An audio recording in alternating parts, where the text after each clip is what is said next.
Bonjour, bonsoir, balandi nyonso ya Spaga TV.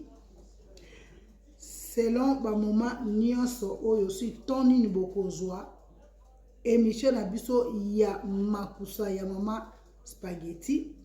Nde toyokanaki na bino ke chaque fois na banda koyaka na ba émission na banda koyaka na ba recette moko sima muninga pona toka bola expérience oyo nga muke o nzambe azopesa nga maele. Vraiment na komisi nzambe lola oyo a permettre lisusu lelo tomona na bino na nzela ya émission na biso ya makusa ya mama Spaghetti. Ya wana lelo na yeli bino recette na biso ya Thomson à la sauce blanche ou soit à la sauce verte. Donc Thomson na biso to sala rango à la sauce blanche, tantôt ebimaka verte, tantôt eza blanche to kobenga parce que to tchaka ngo tomate te, mais to liaka ngo mingi na loso. Eza recette to liaka ngo mingi vraiment na loso. Yango wana lelo na ningaki toka bula expérience bana Congo bayebi ninge to lia Thomson ba ope babota mi bayebi yango te, mais biso na Congo to lia ngo na bandenge nyonso ya kotokisa ya kobobola ya kokalinga ya kotumba ya bouillon ya tout ya ba sauce to sala ngo.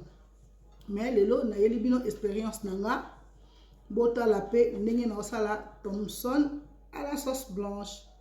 Donc nazo remercier tout d'abord bébé Curtis. Margué aza malade mais azo sunga quand même maman na bango na nzela bili pona bozwa émission o Taifa Curtis Botela. Mon fils, mon bébé d'amour, mon prince. Donc yende mutazo sala ke bomona émission o na bo santé promedi po bana Suède Yannick Bila na Cape Town mes bébés chéris na ningi bino mingi. Donc yango wana nazo dédié bino émission oyo mama na bino azo sala recette. Bon bébé Curtis azo kita pona ala kisabiso recette na biso oyo toko sala lelo.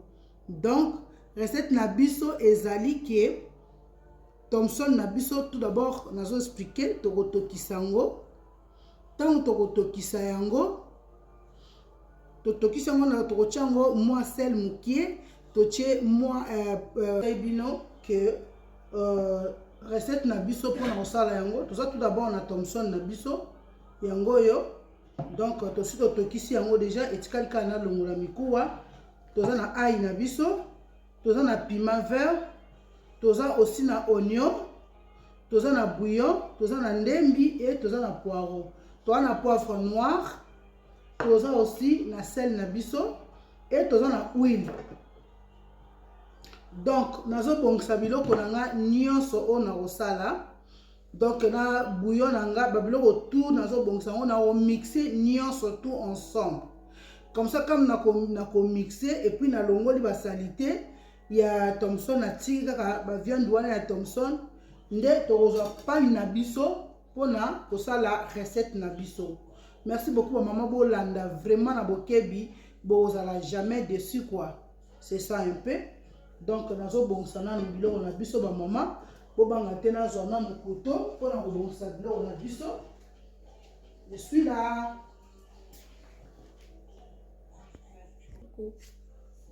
Alors ba maman ndeka na yebisa bino. Donc poisson na biso yango yo tolongoli mikuwa bomoni etikali kaka ba viande nango ba épices na biso yango to mixer. Donc na tie ail, poireau, ndembi, litungulu, na tie lisusu piment vert et puis na tie nini bouillon ya légumes. Soki ochaka kib maji yo bon muto lakisanga recette o ya bando sana kib maji mais ngai lokola komo kib maji na komo osala nga mingi ba bouillon poulet bouillon ya viande bouillon ya légumes et tout.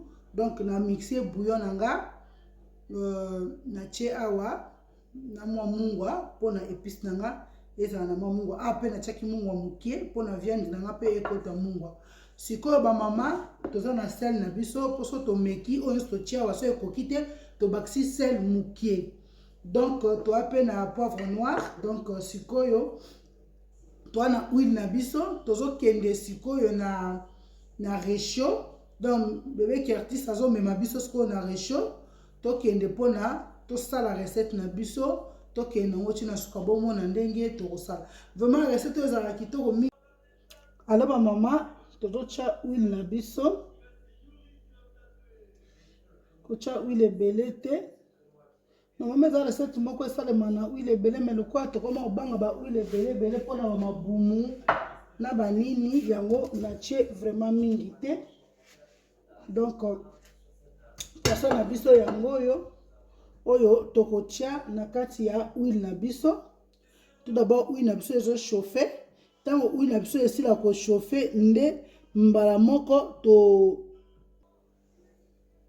alors bamama nde kaka nayebisaki bino mafuta na biso ezwi deja moto sikoyo tozotia épice na biso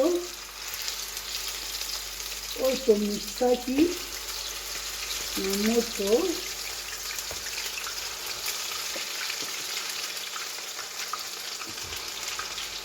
yango tozotia bamama nde kaka nayebisaki bino recette oyo ezalaka vraiment bien soki ozolia yango mpo kotia ndenge natiaki mwa piment vert mwa pilipili piment po eyokana po esala bien quoi donc c'est ça un peu tomeki mwa kokalinga basauce na biso sauce na biso yango oyo ezomona yango donc épice na biso ekokalingama moke eza nango recette moko ewumelaka te bamama donc basala yango mwa vite fait limbele soki olingoli ya mwa thomson na goût mosusu quoi c'est un peu ça wana bomeka kaka bamama bozala déçu te donc bozala jamais déçu oyo nyonso tu totie balégume na biso l'épice na biso ezalaka mabe te mpona santé nyonso oyo ezalaka bien mpona santé donc matungulu ejouaka role na nzoto ya mutu poireau aussi eza na barole ejouaka donc nyonso tu nzambe asala ezala mpona kocontribue na santé banzi babaka o épice ebele boye po balégume ebele boye ezalaka mabe te donc tomeki mpe tozosala sauce na biso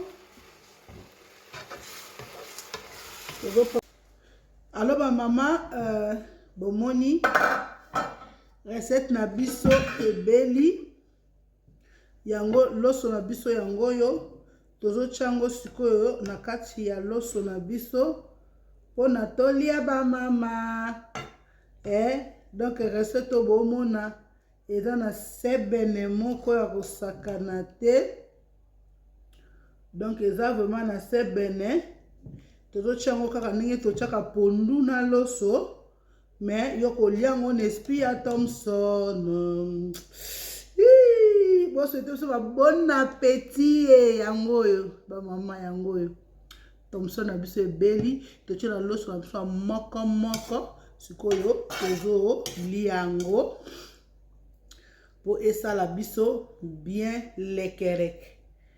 Merci nalingi bino mingi. Ciao, tomonani à la prochaine émission. Merci. Ciao.